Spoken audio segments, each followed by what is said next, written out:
Hello everyone, Assalamu alaikum. This is MD9 Islam and welcome to my YouTube channel SNMD9 Blogs. So আজকে আমরা যাচ্ছি ফরিদপুর থেকে মাগুরা জেলাতে। তো মাগুরা জেলার পাশে মোহাম্মদপুর নামে এলাকায় একটি জমিদার বাড়ি আছে, সেই জমিদার বাড়ি দেখার জন্যে। তো দীর্ঘ অনেক দিন পর আপনাদের সাথে একটি ভিডিও নিয়ে আসছি। তো সেখানে যাওয়ার জন্যে অলরেডি আমরা সবাই বের হয়ে গেলাম। তো জমিদার বাড়ি যাব, আপনাদের সবাইকে একসাথে নিয়ে যাচ্ছি। তো ভিডিওটি দেখতে থাকুন আর এনজয় করুন।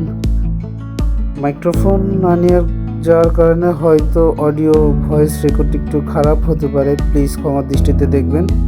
তো চলেন যাওয়া যাক।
तेरी आंखों के मतवाले काजल को मेरा सलाम, जुल्फों के काले काले बादल को मेरा सलाम। मेरी सांसों का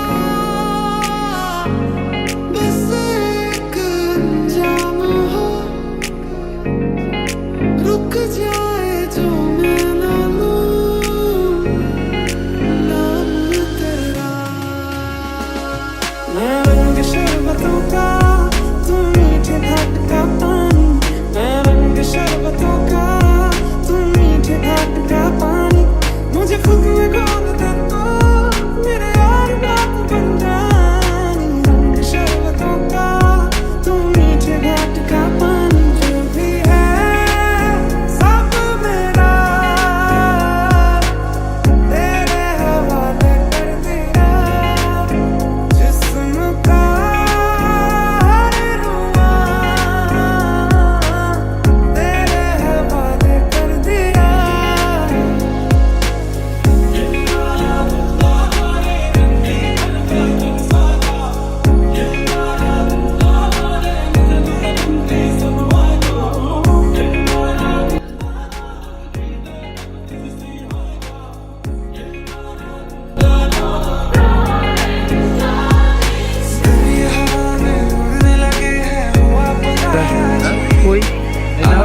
মোহাম্মদপুর জমিদার বাড়ি।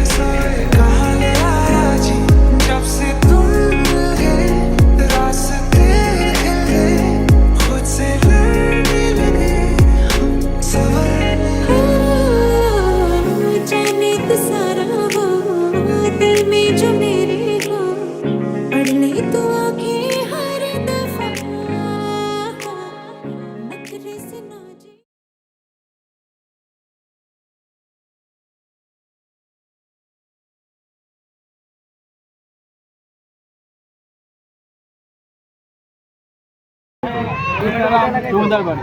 হ্যাঁ। এখানে আমাদের 1830 শতকের দিকে এই জমিদার বাড়িটা করা হয়েছিল। এখানে অনেকেই ঘুরতে আসে আর কি, আজকে ছুটির দিন, সেই জন্য হচ্ছে বেশি লোক দেখতে পাচ্ছে, বেশি টুরিস্ট এসেছে এখানে। এখানে ঠিক আছে, এটা হচ্ছে মেন ফটো, যেটা এখন ব্যবহার করে আলাপ দিচ্ছিল। আগে এক সময় তালা ভিতরে গিয়ে অনেক ফটো শুট হয়েছে, এখন হয়তো সমস্যা বিধায় তালা দিয়ে রেখেছে আর কি। কোনো কারণে ঢোকা যায় না ভিতরে? এটা হয়তো ঢোকা যাবে, ওই পাড়ি দিয়ে আসতে হবে, তো এটা ভালো দেখা যাবে না, এটা টুরিস্টের জন্য যেহেতু আছে নাই। হ্যাঁ, যেটাকে আমার বারান্দার মধ্যে বলি, এটার পিছনে হচ্ছে একটা পুকুর পাড় আছে, ঠিক আছে? আমরা পুকুর পাড়ে গিয়ে দেখতে পারি, এখানে বড়। তোমরা কারা? পর্যটক। আমরা এখন কোথায় যাই?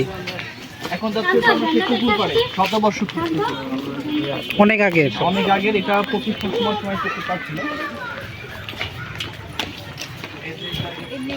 এই পুকুরে কোনো বিশেষত্ব কোনো কিছু আছে? এখানে এটা মিথ প্রচলিত আছে যে এই পুকুরের নিচে নাকি একতলা বিল্ডিং ছিল। হ্যাঁ। এর যে একটা ঘাট ছিল, এখন এখানে নাই। আমরা আজ থেকে 1 বছর আগে যখন আসছিলাম তখন দেখেছিলাম এখানে কিছু ওই ধ্বংসাবশেষ পড়েছিল আর কি। এখানে হয়তো এখন আমরা পাবো না, এখানে আমরা একজন মহিলাকে দেখতে পাচ্ছি, এই জন্য ভিডিওটা নিতে পারছি না, কে থাক।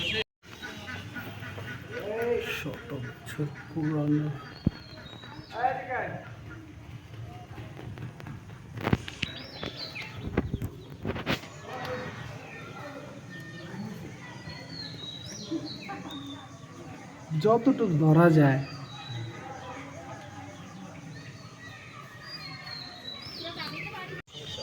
এক সময় এখানে এই পুকুর সম্পর্কে কি আপনি একটু জানেন? এই না, পুকুরে না। অনেক বিশেষত্ব আছে আর কি। তো প্লিজ একটু বলেন। যদি আমি বলতে চাই তাহলে এই যে কাকা, আপনি এখন আবার উনি হচ্ছে এখানে অনেক কিছু জানে। আপনি একটু খুলে বলতেন তো কি হয়েছিল এই পুকুর? জানার মধ্যে রাজা সীতারাম রাজা, ইনি প্রাচীনকালের বাদশা এবং বাবু ছিলেন। তো এখানের গৌরব গাথা কিছু ইতিহাস আছে। তা আমরা জানি যে রাজা সীতারাম রাজা উনি এখানে দীর্ঘকাল বসবাস করতেন, এবং দেখতে পাচ্ছেন এই পুকুরটা, এখানে কিছু স্বর্ণ ইতিহাস আছে, ওই পাশে কিছু ইতিহাস আছে। তা আমরা মৌখিকভাবে লোকমুখে শুনেছি যে রাজা সীতারাম রাজা, পুকুরটাও দেখা গেল। উনি অত্যাচারী বাদশা ছিলেন। তো মানুষকে একটু টর্চার করতেন, এবং যারা প্রেগনেন্ট মহিলা তাদের পেট ফিরে দেখতো, ঠিক আছে, যে বাচ্চাগুলো কিভাবে থাকে পেটে, এবং বিভিন্ন ধরনের ছোট ছোট শিশু তাদেরকে এই পুকুরের মাঝে ফেলে দিয়ে কিভাবে মৃত্যুবরণ করে, কিভাবে জীবন শেষ হয়ে যায় দেখতো আর কি, কিভাবে এভাবে দেখতো যে মারা যায়, বাচ্চাগুলো কিভাবে মারা যায়, ঠিক আছে। উনি এরকমটা অনুধাবন এত অত্যাচারী মূলক ছিলেন। এই বাদশা এবং এই রাজা উনি দেখতেন এবং উপলব্ধি করতেন। আচ্ছা, এই পুকুরটা আমার এখন যতটুকু দেখতে পাচ্ছি, আসলে কি এটার পরিধি এতটুকু নাকি এর বড় ছিল, এখন ঘরবাড়ি হয়ে গেছে? আপনার কাছে কোনটা মনে হচ্ছে? একটু বড় ছিল মূলত, আসলে কিছুকাল আগে থেকে, ঠিক আছে, এই যে কিছু দেখেছিলাম বসবাস, এখানে মানুষের কিছু বসবাস। আপনার ধ্বংসাবশেষ দেখা গেছিল। তার মানে কি এখানে এই বিল্ডিং গুলো ভেঙেছিল, নাকি পুকুরের কোনো একটা অংশ এখানে ওই যেমন আমরা দেখতে পাচ্ছি, ক্যামেরা জুম করে দেখা যায় ওই যে রাস্তায় কর্নারে কিছু আপনার এই ইট বালু সিমেন্টের একটা স্তূপের মতো আছে। তার মানে এটা কি ওই পাশে কি আপনার ওই করা ছিল, ঘাটটা দিয়ে আমরা বলি যে গ্রামের একটা বাঁধানো ছিল?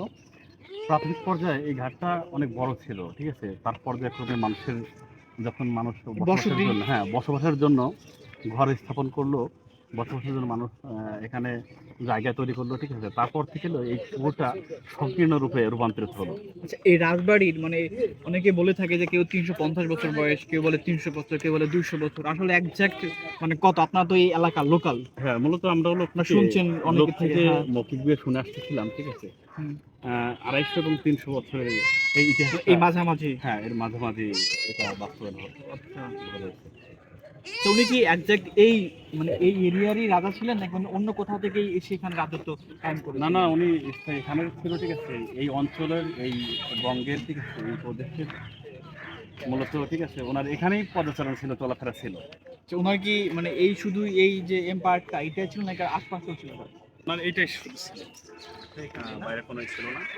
তো আপনাকে যথেষ্ট ধন্যবাদ, আপনি আমাদের সাথে একটু আগে হচ্ছে এই রাজবাড়ির যে পুকুর পাড়টা এই সম্পর্কে আমরা জানছি এনার থেকে, এবং আমাদের যে আরো একটা নিদর্শন সেটা হচ্ছে এখানে মন্দির।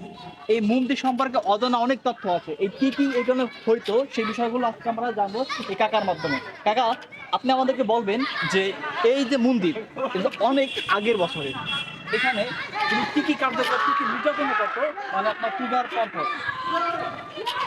আপনাকে ধন্যবাদ। দক্ষিণবঙ্গের একটু কাছে অন্যতম কাছে একটি আসবেন। স্থাপত্য নিদর্শন রাজা সীতারাম রাজা, তার একটি অন্যতম স্থাপত্য এটা। মূলত এই যে যে জায়গাটা দেখতে পাচ্ছেন এটা কিন্তু মূলত পুকুর ছিল। হ্যাঁ, হ্যাঁ, পরবর্তীতে এটাকে ভরাট করে মানে আপনি বলতে চাচ্ছেন যে সংস্কার এটা হয়েছে। একটা পুকুর অংশ হ্যাঁ, ছিল, এটা একটা পুকুর পরে ছিল। এটা হচ্ছে ভরাট করে এটাকে মন্দিরে হ্যাঁ। করেছে, তাই না? ভরাট করে এটিকে সেটা সংস্কার করা হয়েছে।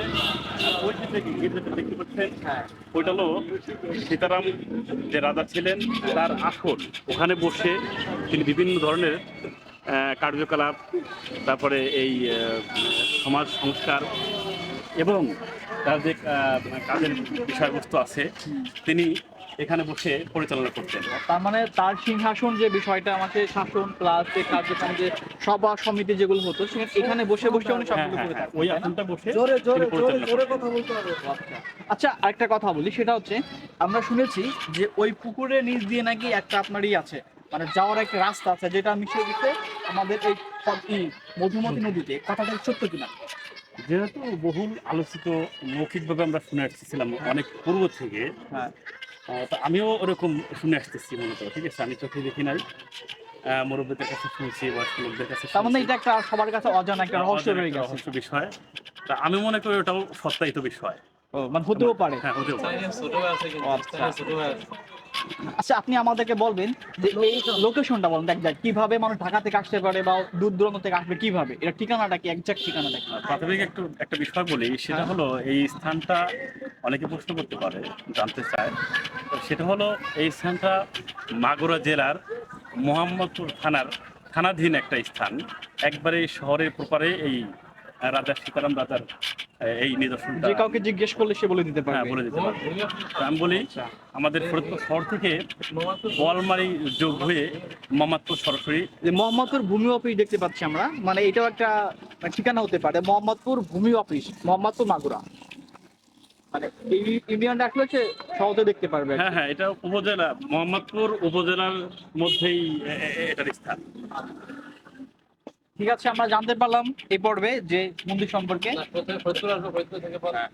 তো এখন আমরা দেখি সামনে আমাদের নদী আছে, নদীতে আমরা এখানে অনেক ভিডিও নিব। তো ভিউয়ারদের উদ্দেশ্যে বলতে চাচ্ছি যে আপনারা অবশ্যই আমাদের চ্যানেলে সাবস্ক্রাইব করবেন, লাইক করবেন, শেয়ার করবেন। অবশ্যই আমরা পরবর্তীতে আবার অন্য কথা